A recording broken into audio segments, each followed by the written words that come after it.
కూటమి ప్రవేశపెట్టిన బడ్జెట్ రాష్ట్రాన్ని అప్పుల కుప్పగా మార్చేలా ఉందని మండిపడ్డారు ఉరవకొండ మాజీ ఎమ్మెల్యే విశ్వేశ్వరరెడ్డి. ఇప్పటికే 3 లక్షల కోట్లకు పైగా అప్పులు చేసిన ప్రభుత్వం మరో 1 లక్ష కోట్లు అప్పులు చేస్తామని బడ్జెట్ సాక్షిగా చెప్తోందన్నారు.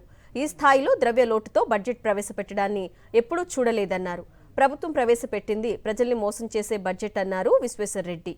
రాష్ట్రాన్ని మరింత అప్పుల ఊబిలోకి కూర్చేటువంటి బడ్జెట్, అప్పుల కుప్పగా ఈ రాష్ట్ర ఆర్థిక పరిస్థితిని దిగజార్చేటువంటి మరొక బడ్జెట్ ఇది. దాదాపు 1 లక్ష కోట్ల రూపాయలు అప్పులు చేయబోతున్నట్టు బడ్జెట్ స్పీచ్ విన్నటువంటి ఎవరికైనా కూడా అర్థమవుతుంది.